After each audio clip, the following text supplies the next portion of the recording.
ഇടുക്കി, വയനാട് ഒഴികെ 12 ജില്ലകളിൽ ഇന്ന് ചൂട് പ്രമാണിച്ച് യെല്ലോ അലർട്ട് പ്രഖ്യാപിച്ചിട്ടുണ്ട്. കനത്ത ചൂടിന് ആശ്വാസമായി ഇന്നു മുതൽ വേനൽ മഴ വരുമെന്ന് കാലാവസ്ഥാ കേന്ദ്രം അറിയിക്കുന്നുണ്ട്. വെള്ളിയാഴ്ച വരെ ഇടിയോടുകൂടിയ ഒറ്റപ്പെട്ട മഴയ്ക്കും സാധ്യതയുണ്ടെന്നാണ് കേന്ദ്ര കാലാവസ്ഥാ വകുപ്പിന്റെ പ്രവചനം. സംസ്ഥാനത്ത് വൈദ്യുതി പ്രതിസന്ധി തുടരുന്നു. രാത്രി അപ്രഖ്യാപിത ലോഡ് ഷെഡിംഗ് ഉണ്ട്. പ്രതിസന്ധി മറികടക്കാനുള്ള മാർഗങ്ങൾ വിലയിരുത്താൻ ഇന്നും KSEBയുടെ ഉന്നതതല യോഗം ചേരുന്നു. അജ്മൽ ദിറാർ തിരുവനന്തപുരത്ത് നിന്ന് ചേരും. അതുപോലെ കൊല്ലത്ത് നിന്ന് സൂര്യഗായത്രി കൂടി ചേരും. ആദ്യം അജ്മൽ ദിറാറിലേക്ക്. ദിറാർ, വിശദാംശങ്ങൾ പറയൂ. Good morning.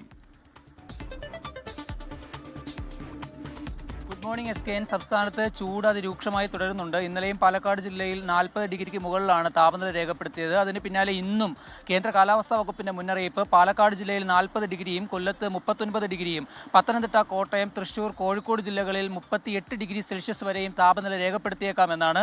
അതുകൂടാതെ ഈ ജില്ലകൾ 3 മുതൽ 4 ഡിഗ്രി സെൽഷ്യസ് വരെ സാധാരണയേക്കാൾ ഉയർന്ന താപനില രേഖപ്പെടുത്തുന്നതിനാൽ പൊതുജനങ്ങൾ ഈ കേന്ദ്ര കാലാവസ്ഥാ വകുപ്പിന്റെയും ദുരന്ത നിവാരണ അതോറിറ്റിയുടെയും ഒക്കെ മുന്നറിയിപ്പുകളെ വളരെ ജാഗ്രതയോടെ നോക്കിക്കാണുകയും വളരെ ശ്രദ്ധയോടെ അവ വിലയിരുത്തുകയും അവ പാലിക്കുകയും ഒക്കെ ചെയ്യണമെന്നും ഈ അധികൃതരുടെ ഭാഗത്ത് നിന്ന് മുന്നറിയിപ്പ് നിലനിൽക്കുന്നുണ്ട്. എങ്കിലും ഇപ്പോൾ നിലവിൽ 12 ജില്ലകളിൽ യെല്ലോ അലർട്ട് കൂടി നിലനിൽക്കുന്ന ഈ പശ്ചാത്തലത്തിലും ഇന്ന് മുതൽ സംസ്ഥാനത്ത് വെള്ളിയാഴ്ച വരെ ഇടിമിന്നലോടുകൂടിയ വ്യാപകമായ വേനൽ മഴയ്ക്ക് സാധ്യതയുണ്ട് എന്നും കേന്ദ്ര കാലാവസ്ഥാ വകുപ്പ് മുന്നറിയിപ്പ് നൽകുന്നുണ്ട്. ഇതിന്റെ പശ്ചാത്തലത്തിൽ നാളെ ഈ പത്തനംതിട്ട, ഇടുക്കി ജില്ലകളിലും അതോടൊപ്പം തന്നെ വ്യാഴാഴ്ച കണ്ണൂർ, കാസർഗോഡ് ജില്ലകളിലും കേന്ദ്ര കാലാവസ്ഥാ വകുപ്പ് ഈ മഴയെ മുന്നിൽ കണ്ടുകൊണ്ടുള്ള യെല്ലോ അലർട്ട് കൂടി പ്രഖ്യാപിച്ചിട്ടുണ്ട്. ഏതായാലും ഇപ്പോൾ സംസ്ഥാനത്ത് 15 മിനിറ്റ് മുതൽ അരമണിക്കൂർ വരെ ഈ പവർ കട്ട്, വൈദ്യുതി നിയന്ത്രണം കൊണ്ടുവന്ന പശ്ചാത്തലത്തിൽ കേരളമാകെ വിയർത്തൊലിക്കുകയാണ്.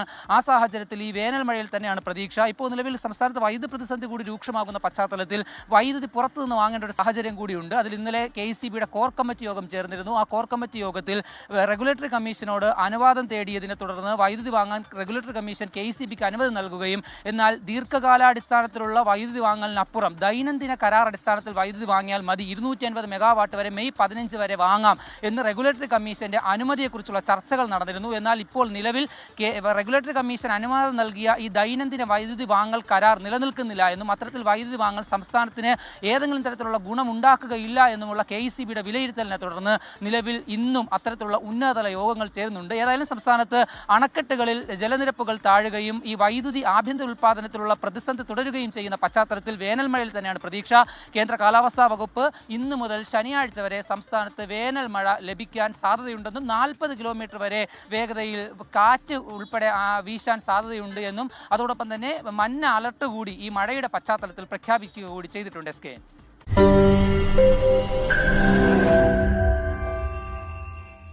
ലോകത്തെവിടെയായാലും ഏത് സമയത്തും 24 വാർത്തകളും ഓഗ്മെന്റഡ് റിയാലിറ്റി പാക്കേജുകളും എക്സ്പ്ലെയിനറുകളും വിശദമായി കാണാൻ ഞങ്ങളുടെ YouTube ചാനൽ നിങ്ങൾക്ക് സബ്സ്ക്രൈബ് ചെയ്യാം.